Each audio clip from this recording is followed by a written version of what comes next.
Hello दोस्तों, नमस्कार, जय आरसीएम दोस्तों।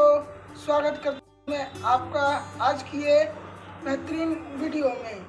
तो दोस्तों, आगे कमलेश्वर सर जीरो से लेकर आरसीएम में किस तरह उन्हें सफलता मिली। तो दोस्तों, आज की ये वीडियो बहुत ही ज़्यादा मोटिवेशनल होने वाली है। तो कृपया करके आप वीडियो को बिल्कुल भी स्किप ना करें और वीडियो को पूरा एंड तक देखें। उन्होंने कहा कि हम तुमको बहुत दिनों से ढूंढ रहे थे। हमने कहा हम भी ढूंढ रहे थे। उसने कहा क्यों ढूंढ रहे थे? हमने कहा पहले हमको 10 रुपए का एक नोट दो, उसके बाद बताएंगे क्यों ढूंढ रहे थे। उसने पर्स निकाला और पर्स में उसके बहुत सारे पैसे थे। उसने कहा 10 रुपए, 20 रुपए, 50 रुपए, 100 रुपए, 500, जितना लेना है ले लो, लेकिन एक शर्त है। मैंने कहा क्या शर्त है? उसने कहा पहले 2 घंटा समय देना पड़ेगा। हमने कहा 2 घंटे के बदले बैठे। वो ले गया पटना के आईएम में हॉल में, जहां आरसीएम बिजनेस की मीटिंग चल रही थी। उसने मेरे लिए भी टिकट लिया, अपने लिए भी लिया और जाकर हॉल में बैठाया और कहा कि यहाँ 2 घंटे बैठो, 2 घंटे के बाद 10 रुपया ले लेना और घर चले जाना। और उस 10 रुपए के लिए हम उस हॉल में बैठ गए। एक व्यक्ति आ रहा था, जा रहा था, उसके लिए लोग ताली बजा रहे थे, म्यूजिक बज रहा था, लोग डांस कर रहे थे। उसके बाद अगला व्यक्ति गया, उसने कहा कि मेरी इनकम 700।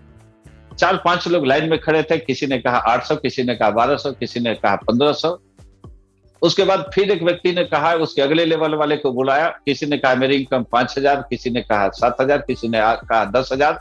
हमने अपने दोस्त से कहा कि देखो अगला जाएगा तो इनकम 20,000 बताएगा। और उस व्यक्ति ने फिर बुलाया कि सारे रॉयल्टी चीवर आ जाओ। और उस रॉयल्टी चीवर ने बताना शुरू किया कि पिछले महीने की इनकम 18,000, पिछले महीने की इनकम 22,000, पिछले महीने की इनकम 27,000। और हमने फिर अपने दोस्त से मजाक में कहा कि इसके बाद वाला जाएगा तो देखना 50,000 बताएगा। और वही हुआ। आगे वाले 50,000 बताने लगे, इनकम 60,000 बताने लगे। हमने कहा कि भाई ऐसा तमाशा बहुत देखे हैं, मेरे को 10 रुपया दो, हम जाएं। उन्होंने कहा कि अभी आधे घंटे बीते हैं, अभी 1.5 घंटा बाकी है।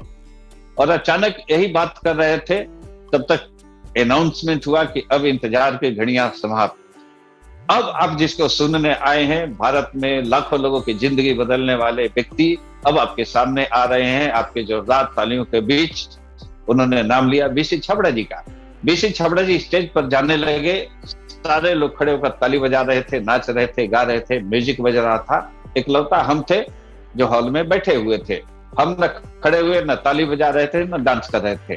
बीसी छाबड़ा जी बोलना चालू किए, बहुत लोग खुश थे, सारे लोग ताली बजाते थे बार बार। और इकलौता हम थे जो हॉल में बैठे हुए थे। अचानक बीसी छाबड़ा जी के मुंह से निकली कि कोई फर्क नहीं पड़ता कि तुम कौन हो, कोई फर्क नहीं पड़ता कि तू औरत हो कि मर्द, कोई फर्क नहीं पड़ता कि तू गांव के रहने वाले हो कि शहर के, कोई फर्क नहीं पड़ता कि तू पढ़े लिखे हो कि अंगूठा छाप, कोई नहीं फर्क पड़ता कि तू दूसरी फेल हो या एमए पास हो, कोई फर्क नहीं पड़ता कि इसमें भेजा है कि नहीं।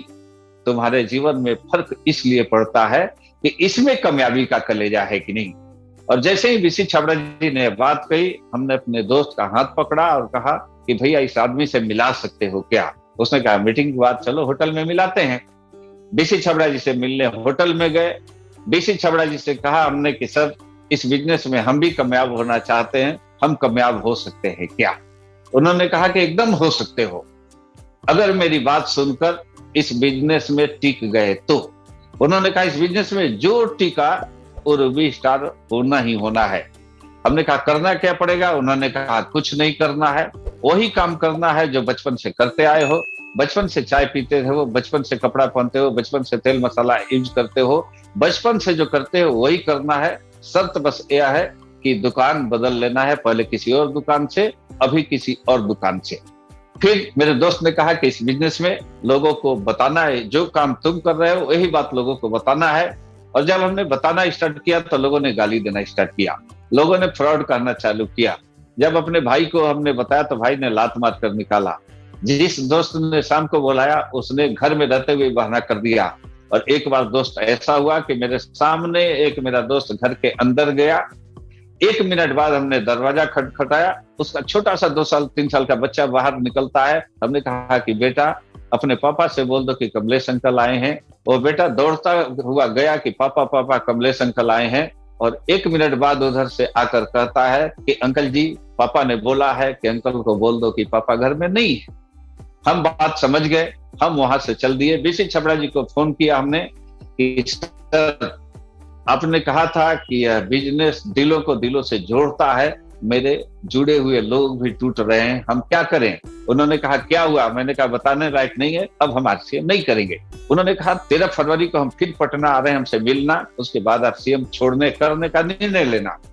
बीसी छबड़ा जी आए और बीसी छबड़ा जी ने कहा अब क्या इरादा है?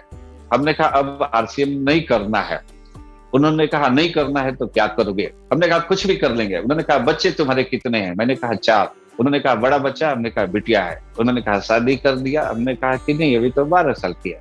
उन्होंने कहा शादी करोगे? हमने कहा किसी दिन करेंगे। उन्होंने कहा कि देखो, तुम्हारी बिटिया की शादी तो होगी, शादी कर ले। दूसरा तरीका कि समाज के लोग उसकी शादी चंदा करके मंदिर में कर दे, और तीसरा तरीका है कि तू अपनी बिटिया की शादी कर तो हेलीकॉप्टर से विदाई कर सकता है, अगर मेरी बात मान ले तो। हमने कहा करना क्या पड़ेगा बताओ? उन्होंने कहा कि देखो सिंपल फॉर्मूला है, लोग तुमको क्या बोलते हैं इससे कोई फर्क नहीं पड़ता, आज से तुम वही बात करो जो मैं बोलता हूं। उन्होंने कहा कि प्रतिदिन 2 लोगों को इस बिजनेस के बारे में बताओ। हमने कहा ठीक है, बताएंगे तो क्या होगा?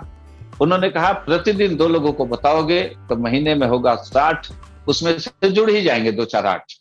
उन्होंने कहा प्रतिदिन 2 लोगों को बताओगे तो महीने में होगा 60, उसमें से जुड़ ही जाएंगे 2 4 8, और जो 2 4 8 जुड़े उनको भी यही फॉर्मूला सिखा दो।